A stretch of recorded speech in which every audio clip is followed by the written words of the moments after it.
Good morning, and thank you for tuning into the Global Current. I'm Tila Wittig. Today in news, the Filipino government escalates its drug war. Peace talks make progress in eastern Ukraine, and rising tensions between North Korea and the global community. In analysis, France opens its first Deradicalization Center to combat radical Islam. And the United States Special Forces face unique challenges in Syria. Then, the Global Current's Emily Livaday brings you an interview with Ality Aghedo, a student at the City University of New York who is researching for an end to the Zika virus. And now, Ian Fauché reports on the intensifying violence committed by the Filipino government against suspected drug traffickers. According to the South China Morning Post, Rodrigo Duterte, president of the Philippines, has requested an extension of 6 months on his campaign to kill drug traffickers and distributors under the premise that he, quote, cannot kill them all, end quote. Since Duterte won in the latest elections held in May, an estimated 3,000 individuals have been killed in the country's crusade to eliminate illicit narcotics use in half of a year. Duterte was quoted as saying, "I did not realize how severe and how serious the drug menace was in this republic until I became president." He continued with an appeal to extend the campaign by another 6 months, comparing the violent scrutiny and punishment with, quote, letting a worm out of a can, end quote. Since Duterte took office in the Philippines, law enforcement agents have purportedly killed a total of 1,105 drug suspects in a span of 2 months. An additional 2,035 individuals have been murdered by, quote, unknown assailants, end quote. Known only to human rights monitors as self-proclaimed vigilantes, Duterte has not spoken out against the vigilante killings. Instead, he has repeatedly called for the public's assistance in isolating drug abusers and carrying out justified acts of violence. President Duterte stated his position on the use of lethal force against suspected drug dealers and users. This campaign, Shoot to Kill, will remain until the last day of my term. The United States, European Union, and United Nations each condemn the killing as extrajudicial and unsanctioned. Duterte publicly rejects such criticism and has aimed derogatory insults at President Obama. Duterte promises to continue the crackdown on drugs to boost his poll ratings. While campaigning for president, Duterte swore that as many as 100,000 people would be executed during his aggressive hunt for drug abusers and distributors. Duterte has since then promoted bounties for security officials that successfully secured bodies of known drug dealers and promised legal immunity to police for killing drug abusers. He claims that his policies are justified in the effort to prevent the island country from becoming a, quote, narco state, or nation of drug addicts. This is Ian Fauché reporting for the Global Current. Up next, Santiago Losada reports on a recent agreement between Ukraine and Russian-backed rebels.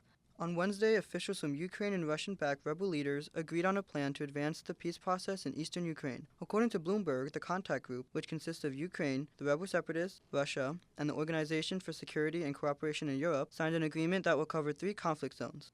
In this agreement, officials from each side agreed to withdraw troops and heavy weaponry from the 3 conflict zones. The deal also bans the use of light arms in these areas. Many hope that this deal, signed in the Belarusian capital of Minsk, will serve as a step forward toward ending the violence. OSCE representatives said that the agreement will be monitored by observers from their organization. The New York Times reports that Darka Oliver, the spokeswoman for ex-President Leonid Kuchma, who represents Ukraine in the contact group, claimed that Kuchma, Russian Representative Boris Gryzlov, and OSCE envoy Martin Seydic have each signed the deal. Rebel representatives said that the leaders of the Donetsk and Luhansk regions would also honor the agreement. Despite this sign of de-escalation in the conflict, President Obama condemned Russia's alleged interference in the Ukraine conflict. If Russia continues to interfere in the affairs of its neighbors, it may be popular at home, it may fuel nationalist fervor for a time, but over time it is also going to diminish its stature and make its borders less secure. Conflict in eastern Ukraine has cost the lives of more than 9,600 people since it started back in April 2014. In February 2015, France and Germany brokered another agreement in Minsk to help end large-scale fighting. But since then, smaller clashes have continued to increase the death toll and stalled any political settlement. Yevhen Marchuk, the former Prime Minister and Defense Minister of Ukraine, disclosed details of the new agreement, says Ukraine Today. Mr. Marchuk says that these 3 regions are only the beginning. The next series of negotiations will focus on 4 other regions should the first agreement prove successful. These plans will eventually encompass all regions of the conflict zone and lead to a complete withdrawal of forces along the front lines. For the Global Current, this is Santiago Losada. Next this morning, Liam Scollins reports on North Korea's hostile remarks towards South Korea. On September 21st, South Korean Defense Minister Han Min-koo informed South Korean legislators of the country's defense capabilities, according to the United Press International. Moreover, Minister Han Min-koo stated that the military devised a contingency plan known as Korea Massive Punishment and Retaliation, which would directly target North Korea's leader Kim Jong-un in the event of a North Korean attack. Upon learning news of this plan, the North Korean Defense Ministry issued a statement which threatened a nuclear strike against their southern neighbor. This reaction is characteristic of North Korea, which routinely issues hawkish threats to South Korea. According to CNN, the North has launched more than 20 ballistic missiles and conducted 2 nuclear arms tests in the past year. The increased frequency of the North's nuclear tests and missile launches has prompted world leaders to respond.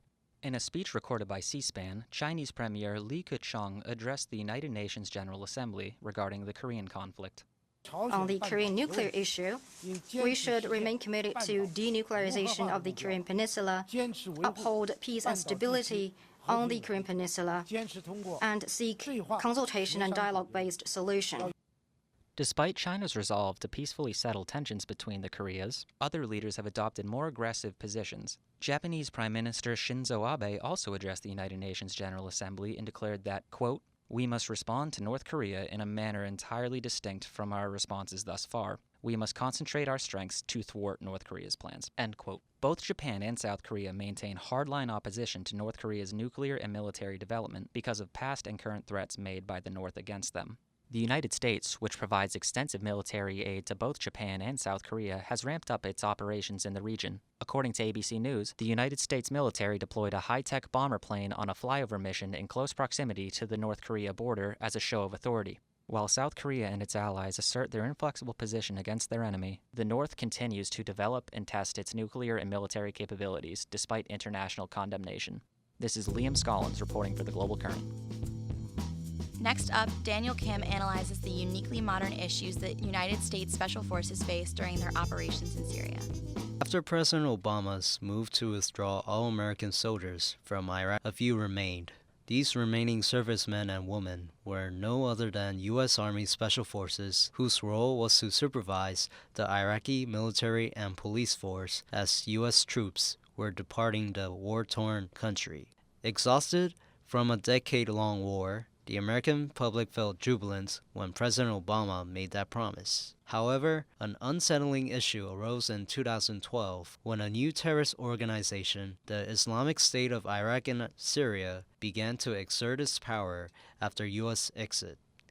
A few years later, the civil conflict and mass atrocities in Syria were receiving headlines around the world. Eventually, the United States reluctantly took action in 2014 when President Obama announced that U.S. will play a supporting role in aerial bomb campaign. Later, the U.S. decided to send in American Special Forces to assist and advise the local rebels fighting against ISIS, and once again, U.S. Special Forces soldiers were in action. In military circles, Special Forces soldiers, commonly known as Green Berets, are known for their diplomatic and interpersonal skill sets, including foreign languages and regional cultural awareness. They are the soldiers to call whenever a foreign power is oppressing its citizens and the minority wants to learn to defend themselves. The Green Beret provides guidance and training to those who are willing to fight. In an interview with CBS News, a rebel leader describes the type of logistical support the Green Berets often provide. Mainly coordination on the ground, he told us, weapons and ammunition and who gets them. And they also wanted to see how successful we are in fighting ISIS on the ground. The crisis in Syria is one of the situations that requires the unconventional solutions that only these warriors can provide. Despite the reputation that names Green Berets as snake eaters and diplomat soldiers, they face numerous challenges in their current task, from the recent Russian airstrike to critical social media attention as they continue with their mission on Syria's soil. Back in 2015, The Guardian shared President Obama's remarks describing Russia's air campaign strategy as recipe for disaster, a statement that could have similar meaning for the United States. Further, rebel leaders in Syria are unconvinced that Russian airstrikes are truly aimed at ISIS, as chief negotiator for the Syrian opposition Mohammed Aoush notes. In an interview recorded by VOA News. Our problem is not with de Mistura. Our problem is with this criminal regime that is killing the children, and with Russia that is always trying to stand beside the criminals. Because both nations are heavily invested in airstrike campaign, civilians and soldiers are at constant risk of becoming casualties. The Wall Street Journal illustrated this danger in July 2016, describing how Russian airstrikes destroyed an outpost that was currently in use by the US and British. Another issue that special forces have to contend with is the continuous presence of social media. These days, it is becoming increasingly more difficult to cover one's track in the digital era, and US Army Special Forces are no exception. Even though their motto is quite professional, they must act with more discretion in order to keep themselves out of social media. However, despite such precautions, instances such as the discovery of a photo of them wearing Kurdish patches caused an outrage in the Turkish government. Special Forces soldiers often conduct actions independently because they typically do not receive much support from the US government while on the ground, and therefore must make do with available resources. They are still heavily outnumbered to ISIS fighters and must think unconventionally to survive in enemy territory. Although U.S. Green Berets are allowed certain freedoms in the name of duties such as growing hair and wearing a non-standardized U.S. uniform, they cannot escape international law and norms. Just last year, the Wall Street Journal shared the story of two Green Beret soldiers who were on military discharge after breaking an agreement between US and Afghanistan when they beat an Afghanistan police officer who was abusing a 14-year-old boy. Although terrorist organizations such as ISIS pay no regard to international standards and norms, people like U.S. Special Forces soldiers must be constantly aware and try to find innovative alternatives to fight the enemy as effectively as possible without violating international standards. The situation in Syria has become more complex over a number of years as a series of different actors became involved with the conflict. For responders, such as U.S. Special Forces soldiers who are on the ground, perhaps the biggest hurdle they face is the murky battlefield designed by 21st century. This is Daniel Kim reporting from Global Current. And now, Jack LaForge shares his take on the French government's decision to open de-radicalization centers in an effort to stop Islamic terrorism. In the wake of 3 major terrorist attacks in the past 2 years, France has been searching for new ways to combat the jihadist movement causing great damage and fear to the country today. One solution rooted in constructivist theory is the establishment of the first de-radicalization center set to open at the end of September in the quaint French town 210 miles southwest of Paris. According to Vice News, the Pontori Center, located in Beaumont and Verone, will open its doors to 25 young people, ages 18 to 30, who maintain negative emotions toward Western ideology and a desire to perpetuate jihad. This is the first of 12 centers opening throughout France, with a goal of de-radicalizing 3,600 people over a span of 2 years. A mansion-like rehab center with dormitory rooms will house those in the center, and activities within them will consist about learning French culture, philosophy, and history, according to the Washington Post. French Prime Minister Emmanuel Valls laid out his $45.5 million plan this past May, noting that he hopes the rehabilitation centers will combat the spread of the radical ideology that terrorists are proposing to the Islamic youth of France. The first to be welcomed can be reformed citizens in whom we saw the sincerity and the will to be reintegrated during this time. Because radicalization concerns the whole nation, from now until 2017, establishments of this nature will be created in every region. It is important to note that these centers will be purely voluntary for individuals seeking mental rehabilitation, and in no way can the government order someone to enter such an establishment. However, as The Atlantic reports, the Prime Minister also stated that half of the centers would be dedicated to holding individuals deemed by the courts as at risk of radicalization, but who cannot be detained. Although the French government has high hopes for the de-radicalization centers, the plan has faced a lot of criticism from private citizens, the Muslim community in France, and even health professionals. According to the Washington Post, Gerald Bronner, a sociologist working for the government, doubted the notion that de-radicalization would work, asserting that it's impossible to remove an ideology from the brain and the best thing that can be done is mental liberation as opposed to mental manipulation. Douglas Weeks, a counterterrorism expert located in France, told RT America that this approach could do more harm than good. This is, for lack of a better term, a forced type of environment where individuals are, I would say the approach is more like reprogramming than trying to rehabilitate or to otherwise de-radicalize people. And I think that that is a very dangerous approach. Another objection comes from the surrounding community in Beaumont and Verone. Community members told RT America that schools and a nuclear power plant are located within miles of the rehab center, which could be potential targets. ISIS, Al-Qaeda, and other terrorist groups may take advantage, as the presence of a de-radicalization center can play directly into the ideological battle at hand. Despite concerns of practicality of these centers, the French government is continuing to take a proactive stance on the issue of radicalization. Vice News cites that according to government numbers, 2,000 French nationals have traveled to Syria and Iraq to pursue joining the Islamic State, a figure too high for France to remain idle. It is uncertain what the repercussions of a de-radicalization center will be, but a pragmatic and progressive approach such as this may change the views of many young Muslims seeking the right answer in the question of the dueling ideologies. That was Jack LaForge reporting for the Global Current. Finally this morning, Emily Livaday sits down with Ality Aghedo, a student researcher who is studying ways to end the Zika virus. Good morning, Global Current listeners. I am sitting here with Ality Aghedo, a student at City University of New York. Welcome. Hi. So Ality, I understand you did a bit of traveling this summer. So where did you go and what did you do?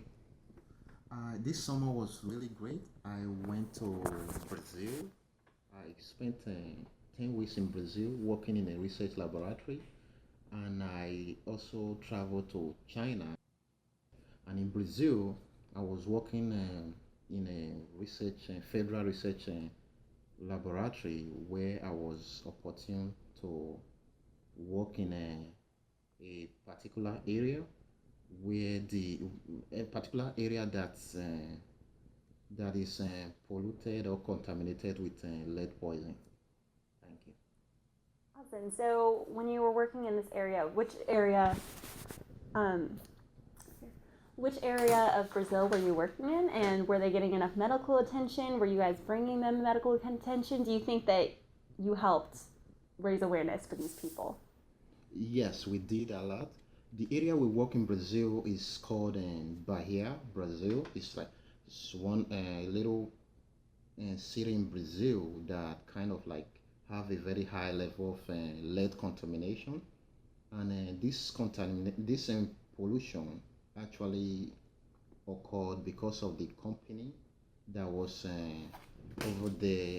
founded in Santa Amaro 1960. And the company came from France, and the research the research investigation helped Brazil to kind of gave Brazil awareness about the level of pollution in the area and the medical attention they deserve, something like that. So did you make any discoveries? Were you shocked by anything that you found? Yeah, we discovered a lot of things. We went for the investigation was all about trying to figure out the level of heavy metals contamination. So we concentrated on lead pollution. So we were able to discover that not just lead that the place was contaminated with. So we kind of discovered they have other other metals that was kind of like present in the area, such as copper, magnesium, and manganese. So when we discovered this level, the ppm level of this heavy metal pollution, so we were able to determine the level of contamination, and we predicted the kind of medical attention the area deserves. So we're still working on it, and I believe by the end of this year we're going to be able to render the necessary help to Bahia, Brazil. That's awesome. So when you were in Brazil, did you feel safe? How many bottles of bug spray did you have to go through? Yeah, well, the first time when we were going to Brazil, we got a lot of impression about the place is not safe, that we have to be very, very careful. A lot of people told us we may get targeted, because some people that went there were robbed, and we heard a lot of story. But when I got there, with the little life experience I got, so I was able to like observe and navigate into the society, and I was not robbed and nothing bad happened to me. Everything was kind of cool. But some people were unlucky. We heard stories, but I never witnessed anything. So in terms of the problem with Zika virus in Brazil, the Zika virus problem is real, but the level of the announcement with the media was kind of like different because I think it was over exaggerated in the United States than in Brazil because a lot of people in Brazil don't really know much about the Zika virus. So we coming from the United States, we were the one telling them about it. And I think the Zika virus, we use precautions and none of us was affected. Is there anything about the Zika virus that you may have found out that you wish people would know that they don't already? A lot of research scientists are currently working on it, so I don't really have a specific result on or conclusion about the Zika virus.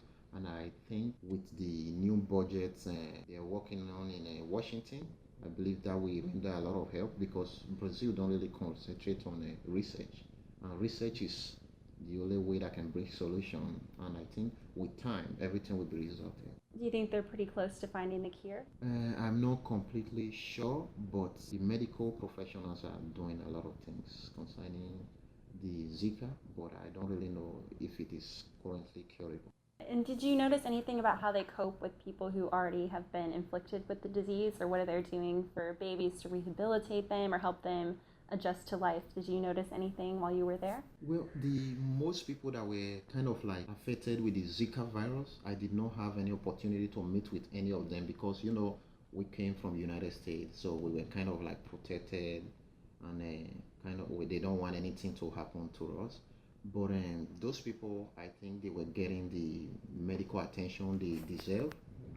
And the babies that were kind of like having the disease, the Brazilian medical doctors were kind of like working hard to put them in shape. But I don't think the disease is completely curable, but they're managing the situation, and with time, everything may be resolved. Now, talking about the people that you actually studied in their town about the lead poisoning, so what long-term effects are these people dealing with, and what can be done to help them adapt to it? Okay, right. The people I work with, they were kind of like, they were very happy to receive us, and they kind of like having a lot of hope that students from United States came to assist them because the world kind of like nobody care about them.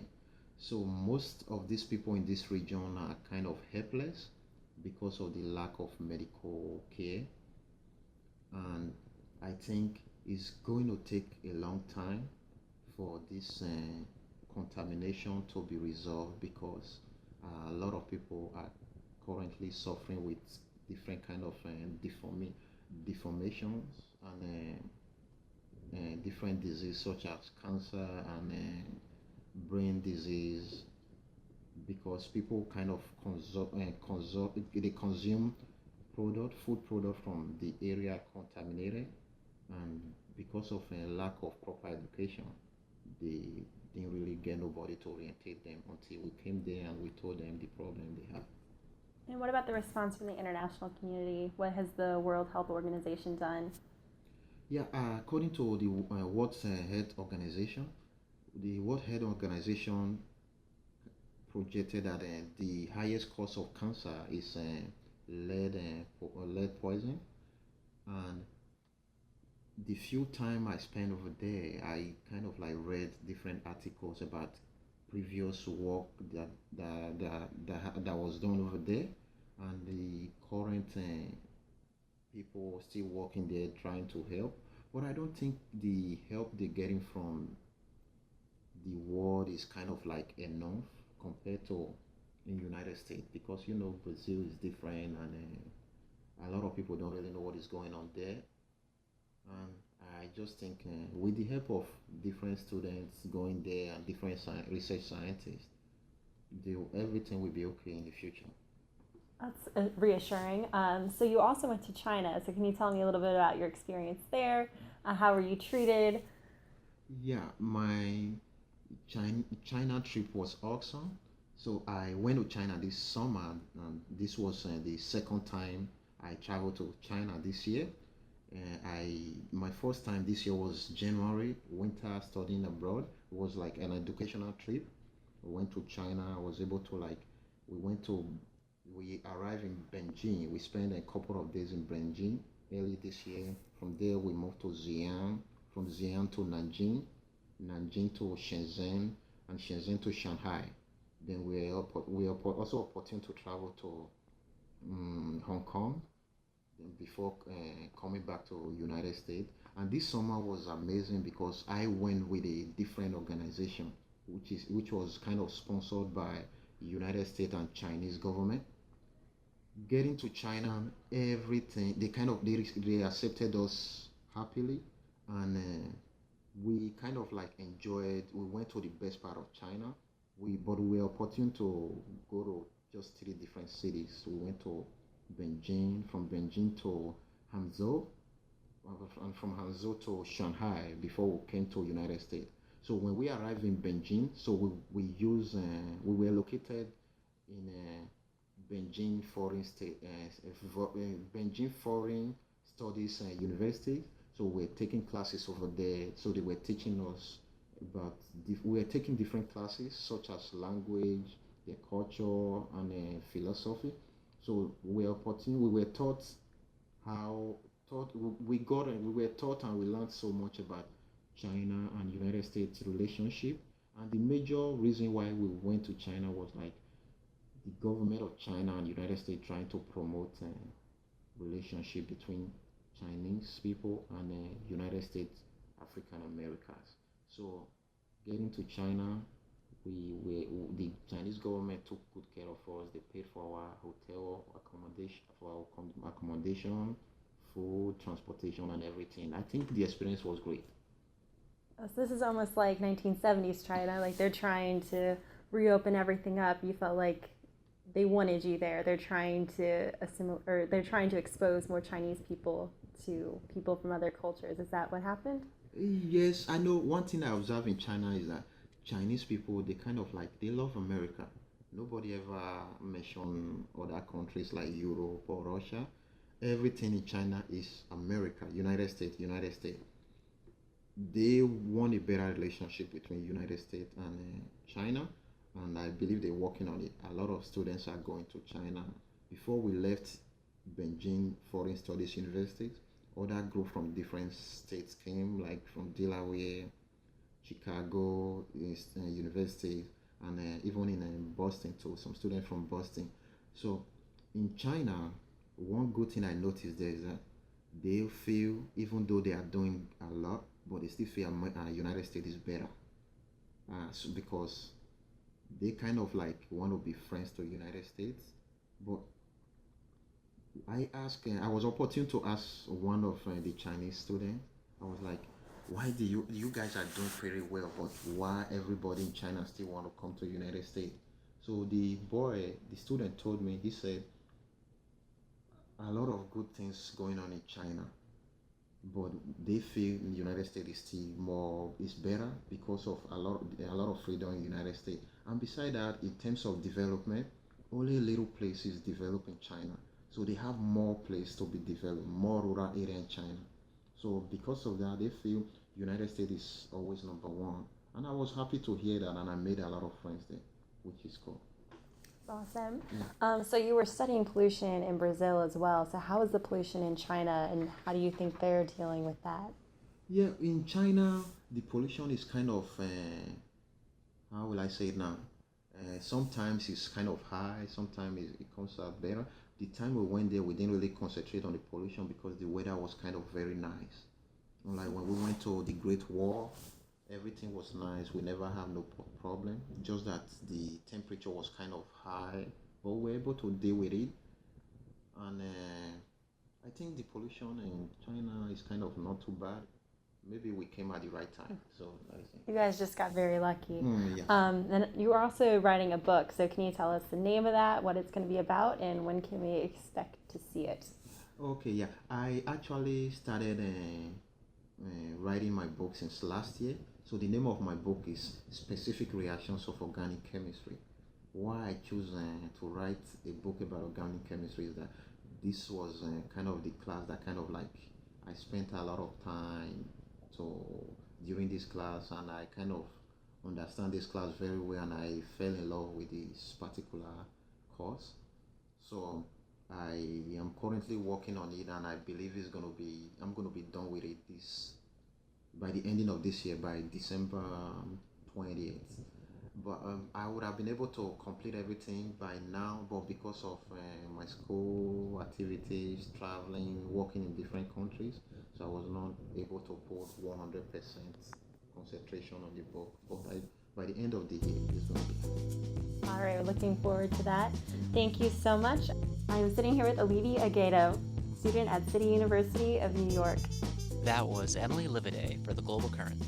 Thank you for tuning into this week's episode of The Global Current. Follow us on Facebook, Twitter, and YouTube. I'm Tila Wittig, and we'll see you next week. The Global Current is brought to you by the School of Diplomacy and International Relations at Seton Hall University. Our executive producer is Liam Scollins, our associate producer is Morgan Mount, our news editor is John Chadeau, our analysis editor is Marissa Hutton, our interview segment producer is Emily Lividay, and our technical producer is Trevor West. The Global Current theme song is Acid Jazz by Kevin McLeod. You've been listening to The Global Current on WSOU 89.5 FM, Seton Hall's Pirate Radio.